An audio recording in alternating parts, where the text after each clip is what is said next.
اعوذ باللہ من الشیطان الرجیم بسم اللہ الرحمن الرحیم۔ معزز خواتین و حضرات السلام علیکم۔ دوستو آج ہم علامہ محمد اقبال کے کچھ اہم دلچسپ واقعات پر روشنی ڈالیں گے کہ ایک دن راجہ نریندر ناتھ نے علامہ محمد اقبال کو چائے پر مدعو کیا کہ راجہ سعد کے کمرہ میں ہرن کی کھال بچھی ہوئی تھی۔ علامہ اقبال اس سے بچ کر گزرے تو راجہ نریندر ناتھ نے حیران ہو کر وجہ پوچھی۔ آپ نے جواب میں بتایا کہ میرے استاد محترم نے ایک مرتبہ میری دی ہوئی جان مال استعمال نہ کرنے کا سبب بتاتے ہوئے انکشاف کیا تھا کہ ہرن کی کھال پر بیٹھنے یا چلنے سے انسان کے دل میں لاشعوری طور پر غرور کا احساس پیدا ہوتا ہے، اور یہ ایک ایسی مسلمہ بات ہے جس کا ذکر حدیث شریف میں بھی موجود ہے۔ راجہ نریندر ناتھ اس جواب سے اس قدر متاثر ہوئے کہ کئی منٹوں تک وہ خاموش رہے اور علامہ اقبال کے چہرے کو تکتے رہے۔ علامہ اقبال کے بھتیجے شیخ اعجاز احمد چونیا میں سب جگ کے عہدے پر مامور تھے۔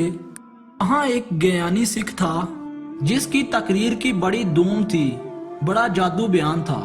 شیخ صاحب بھی اس کی تقریر سننے کے شوق میں سکھوں کے گردوارے جایا کرتے تھے۔ ایک دن یہ گیانی سکھ شیخ کے پاس آیا اور کہنے لگا کہ میں مسلمان ہونا چاہتا ہوں، مجھے ڈاکٹر اقبال کی خدمت میں لے چلیں۔ موسم گرما کی تعطیلات ختم ہوئے ہی شیخ اعجاز احمد اس سکھ محترم کو اپنے ہمراہ لاہور لے آئے اور علامہ اقبال کی خدمت میں حاضر ہوئے۔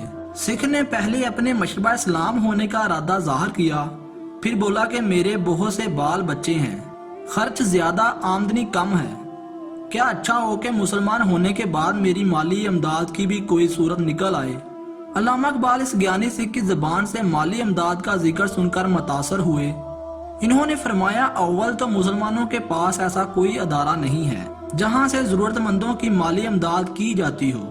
دوسرا، مسلمان ہونے کے لیے مالی امداد کی شرط یہ بات کسی طرح پسندیدہ نہیں ہے۔ اس کے بعد علامہ اقبال نے ایک واقعہ سنایا کہ میرے والد ضلع گجرانوالہ میں ایک بزرگ سے ملنے گئے۔ یہ بزرگ گاؤں کے باہر چارپائی پر بیٹھے چند صحابوں سے بات کر رہے تھے۔ اتنے میں ایک جنگلی خرگوش جس کے پیچھے کتے لگے ہوئے تھے بھاگتا ہوا ادھر آیا اور چارپائی کے نیچے بیٹھ گیا۔ اس خرگوش کا جو کتے تعاقب کر رہے تھے وہ چارپائی پر آدمیوں کو بیٹھا دیکھ کر ٹھہر گئے اور وہ بزرگ یہ منظر دیکھ رہے تھے۔ انہوں نے خرگوش کو مخاطب کرتے ہوئے فرمایا کہ اے عقل مند، پناہ بھی لی تو انسانوں کی۔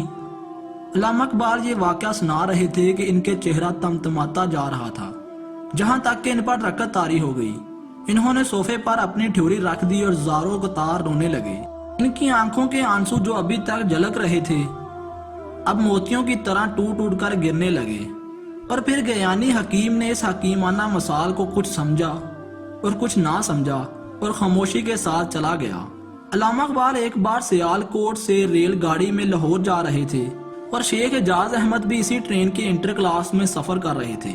سمراللہ اسٹیشن میں جا کر جب ٹرین ٹھہری تو شیخ صاحب سیکنڈ کلاس میں علامہ اقبال سے کھانے کے لیے دریافت کرنے آئے۔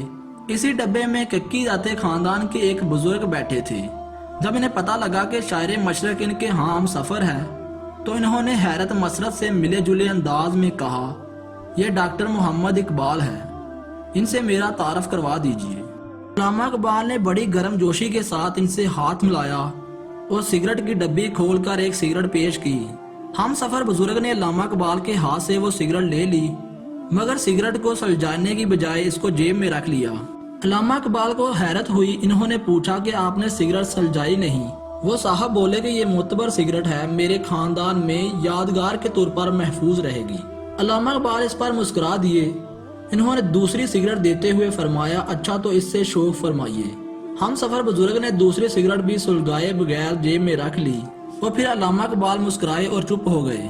مغلیہ شہزادہ علامہ اقبال اور دکن کے علم دوز وزیر اعظم مہاراجہ کشن پرساد کے مابین بڑے پرخلوص مراسم تھے اور آپس میں خط و خطبت بھی رہتی تھی۔ ایک بار علامہ اقبال حیدرآباد دکن میں تشریف لے گئے اور مہاراجہ کشن پرساد کے ہاں قیام فرمایا۔ مہاراجہ نے علامہ اقبال کی میزبانی اپنی حیثیت کے مطابق امیرانہ انداز میں کی۔ ایک دن ایک صاحب پرانی مغلی پجامہ اور دو پہلی ٹوپی پہنے علامہ اقبال سے ملنے کے لیے تشریف لائے۔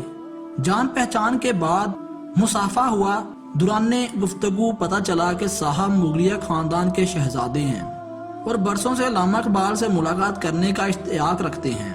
انہوں نے علامہ اقبال سے کہا کہ آپ تو حکومت دکن کے وزیر اعظم کے محل میں رہائش پذیر ہیں، میں غریب آدمی ہوں، یہ تھاٹ باٹ کہاں سے لا سکتا ہوں؟ تاہم میری دلی تمنا ہے ایک وقت کا خاصا میرے غریب کھانے پر بھی تناول فرمائیے تو میرے لیے بڑی سعادت کا باعث ہوگا اور میں آپ کے لیے اپنی ہاتھوں سے کھانا تیار کروں گا۔ علامہ اقبال نے دعوت قبول کر لی اور مقررہ تاریخ اور وقت پر مغل شہزادے کے پاس پہنچ گئے۔ وہ صاحب اپنے مکان کے دروازے پر یکا اور تنہا علامہ اقبال کے استقبال کے لیے کھڑے تھے۔ ان کے خلوص اور محبت کا یہ عالم تھا جسے انہوں نے سچ مچ علامہ اقبال کی راہ میں آنکھیں بچھا دیں۔ علامہ اقبال سواری سے اترے تو مغل شہزادے نے علامہ اقبال کا ہاتھ تھام لیا اور خاص انداز میں ذوق کا یہ مشہور شعر پڑھا: دیکھا دم نزا دل آرام کو، عید ہوئی ذوق دل شام کو۔ علامہ اقبال کی نگاہوں کے سامنے یہ شعر سن کر مغلیہ دور کی تاریخ مجسم ہو گئی۔ ان کے خاندان کا ایک غریب اور اخلاق زدہ شہزادہ تھا۔ علامہ اقبال پر رکعت طاری ہو گئی اور آنکھوں سے آنسو جاری ہو گئے، اور پھر ایک دن علامہ اقبال جیسے معمول بنیان پہنے اور تہمت باندھے مکان کے برآمدے میں بیٹھے تھے، حقہ سامنے تھا اور احباب سے تبادلہ خیال جاری تھا۔ ممتاز حسین بھی صحبت میں شریک تھے۔ اتنے میں دو قد آور فوجی جوان شمالی پنجاب کے کسی ضلع کے رہنے والے معلوم ہوتے تھے، وہاں آئے اور بڑی خاموشی کے ساتھ خالی کرسیوں پر بیٹھ گئے۔ تھوڑی دیر بعد ان میں سے ایک نے ممتاز حسین سے پوچھا: ترجمان حقیقت حضرت علامہ ڈاکٹر شیخ محمد اقبال ایم اے پی ایچ ڈی برسٹریٹ لا ممبر پنجاب قانون ساز سر کہاں ہے؟ ممتاز صاحب کو اس سوال پر بے اختیار ہنسی آ گئی۔ ایک صاحب نے ان کے ہنسنے کا سبب پوچھا تو انہوں نے بتایا کہ یہ صاحب ترجمان حقیقت حضرت علامہ ڈاکٹر سر شیخ محمد اقبال کی تلاش میں ہیں، وہ ان کو ابھی تک نہیں مل سکے۔ ان پر ان صاحب نے، جو اقبال کے پرانے دوست اسلامی کالج پشاور کے پروفیسر محمد شافی تھے، انہوں نے جوانوں کی طرف دیکھا اور اقبال کی طرف اشارہ کرتے ہوئے کہا: یہ کون بیٹھا ہے؟ اس پر ایک کہکا پڑا۔ ان کہکا لگانے والوں میں سے خود علامہ اقبال بھی تھے۔ اس کہکے کے انداز سے وہ دونوں فوجی سمجھ گئے کہ یہ ترجمان حقیقت علامہ اقبال جن کی تلاش میں وہ آئے تھے، اس قدر سادگی کے انداز میں ان کے سامنے بیٹھے ہیں۔ دوستو، آخر میں علامہ اقبال کا ایک مشہور شعر پیش کرنا چاہتا ہوں کہ محمد سے وفا تو نے تو ہم تیرے ہیں، یہ جہاں چیز ہے کیا لوح قلم تیرے ہیں۔ تو دوستو، یہ تھی آج کی ہماری ویڈیوز۔ آپ کو کیسی لگی کمنٹ باکس میں ضرور بتائیے گا، اور اگر اس چینل پر نئے ہیں تو اس چینل کو سبسکرائب کر دیں اور ساتھ موجود بیل آئیکن کو بھی دبا دیں تاکہ اسی طرح کی اور مزید قسم کی انفارمیشن آپ تک بآسانی پہنچتی رہے۔ اپنا بہت سارا خیال رکھیے گا۔ اگلی ویڈیوز تک کے لیے اللہ حافظ۔